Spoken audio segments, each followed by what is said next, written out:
Okay, ito naman ang pag-usapan natin ngayon. Ito saglit lang to mga kababayan. Dahil nga sa pagsasalita ni Basti Duterte ng laban kay Bongo, 'di ba? Inisip natin lahat ito ay propaganda lang, ito ay drama lang, arte lang. Pero mga kababayan, marami rin mga nagsasabi. Di ko alam kung talagang part pa rin ng drama dahil hanggang ngayon nakikita natin lahat ng mga DDS ay isa ang kanilang kumpas na talagang binibirada nila. Kinukuyog na po nila si Bongo. Dahil sa mga binitawang salita nitong si Basti Duterte. Dahil nga daw mga kababayan, mukhang itong si Bongo ay kampi na sa mga Marcos. Dahil hindi nila ito mayaya sa mga rally at hindi po ito nagsasalita against the Marcoses. At may pinakita pa, mga kababayan, saan na ba yun? Ito pa. Ngayon, kita pa rito sa picture na ito ay nandito po itong si Bongo, si Senator Amy Marcos at si Pangulong Bongbong Marcos na magkakasama. Ayan ang nagiging basihan daw nila ngayon na mukhang bumaliktad na raw itong si Bongo. Pero again, ako mga kababayan mahirap magtiwala sa mga trapo. Siyempre, in aid of re-election, in aid of 2025 midterm election, they will do everything para lang manalo. Diba? They even kiss the ass of someone. Even though kahit ito ay kalaban, talagang hahalik at hahalik sa puwet ito. Manalo lang. At pagdating ng mga bagay o pagdating po ng sila ay nakaupo na ulit, kanya-kanya na naman. Siyempre tayo, sa nangyari kay BP Sara ngayon na tayo ay pinaikot lamang ng sinasabi nilang ito ay all lies, 'di ba? Lahat ay kasinungalingan. Bakit pa tayo magpapauto? 'Di ba? Kahit nakikita natin na dinudumog ng mga DDS itong si Bongo, malay natin. Baka yung mga pakulo na yan na pagtirada nila kay Bongo, mga kababayan, ay isang paraan lamang para makuha ang boto natin at makuha ang simpatsya natin. Pero ako sa totoo lang, medyo nag-aalangan ako kasi sa totoo lang sabi ko nga sa inyo, etong mga binitawan ni Basti Duterte, ito talaga ang husay ng mga Duterte sa pagiging sinungaling. Gagamitin nila, mga kababayan, ang salitang utang na loob. 'Di ba? Para makuha nila ang iyong buhay.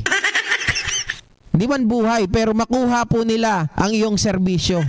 At kailangan, pag nabigyan kanila ng pabor, kailangan ay suklian mo ito. Diba?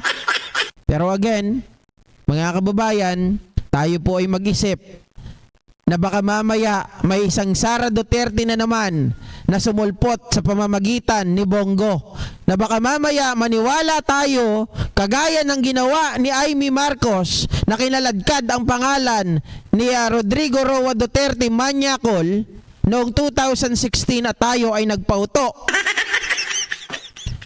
At ang nangyari ay para tayong lumikha ng isang halimaw na ngayon ay kinakalaban natin. Diba?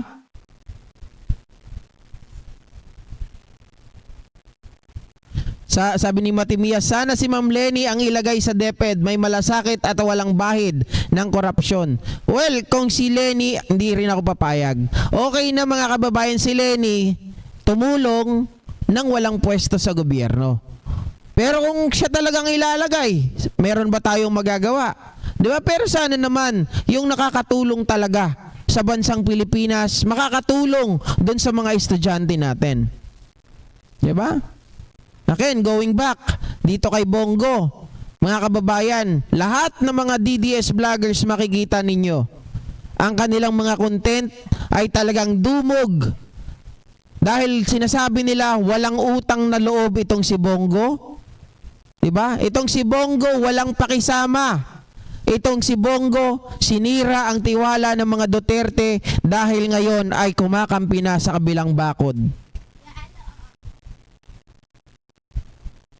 Pero syempre, mga kababayan, ang kita nyo naman, yung mga ibang vloggers nga na kasama-kasama lagi nila Bongo at nila Aimee, patuloy pa rin tayong binabanatan. So ibig sabihin, itong mga ito ay talagang may plano lang na papasukin nila si Bongo dahil alam nila ang PDP laban nga naubos na, pati ang kanilang presidente na si Pepito Alvarez umalis na din.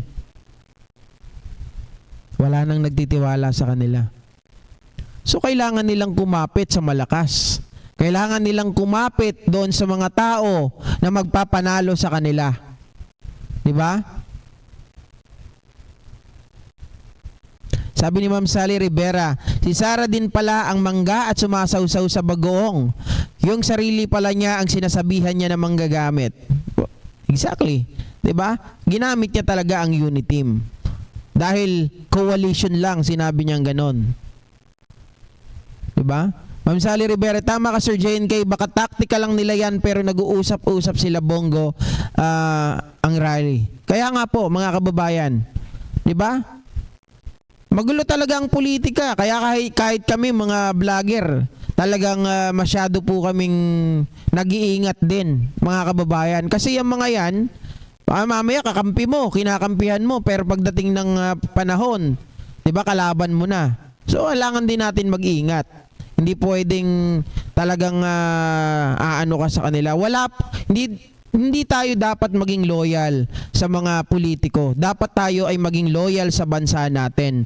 Once na may nakita tayong hindi maganda, mga kababayan, lahat yan titirahin natin. Hindi pwedeng, 'di ba? Hindi pwedeng tayo ay magiging selective lang sa mga balita.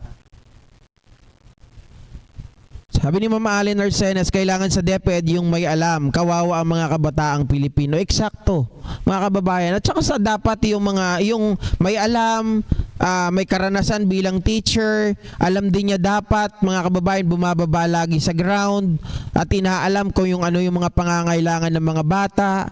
'Di ba? Ganun dapat. Kita mo naman ang isang DepEd secretary, makikita natin kung talagang may malasakit.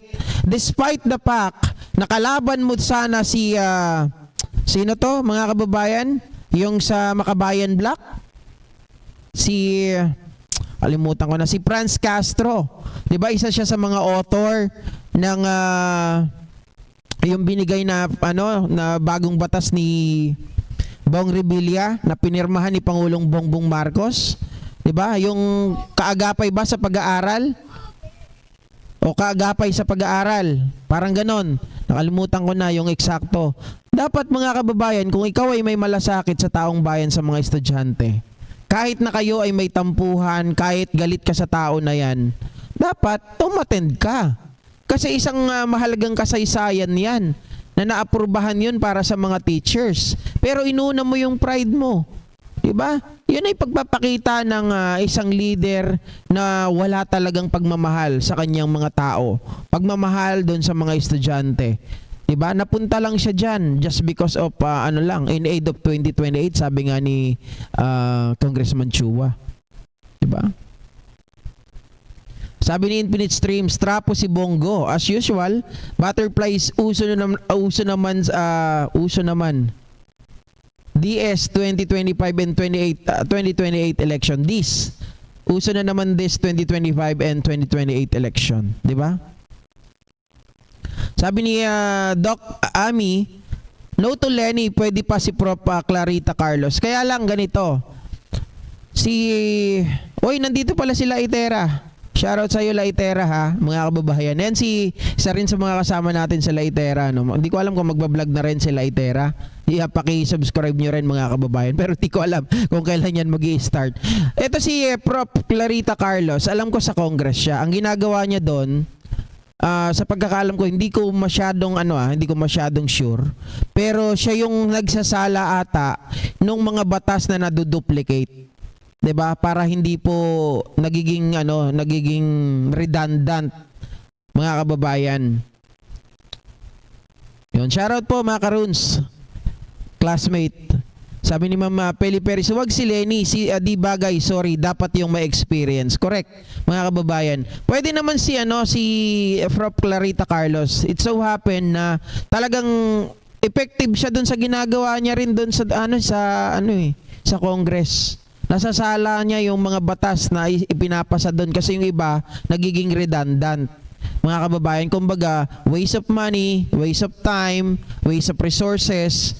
Pero dahil kay Prof. Carlos, nasasala ng gusto. Pero kung gagawin siyang DepEd Secretary, palagay ko pwede. Ang isa pa na nakikita ko, may nakita kong post kanina, which is actually, agree din ako, itong si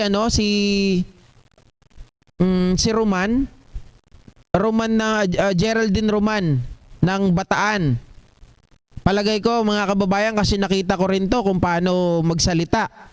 Talagang mahusay din. Pero again, kung sino yung pipiliin ng ating Pangulo na papalit, ay dun tayo. 'Di ba? Sabi ni Macaroons, baka lumaki pa ang ulo, wag daw si Lenny. Ako rin, parehas tayo, wag nang si Lenny. 'Di ba? Tumakbo na lang sila ng pagiging senador. Tumakbo na lang ng pagka-senador si Lenny. Tumakbo si Leila de Lima, si Frank Drilon, pwede pa. Lalong-lalo na syempre, okay na okay pa yon kahit natutulog yon, ready yon pag nakakuha na yon ng konting tulog, ready na yon pag may debate.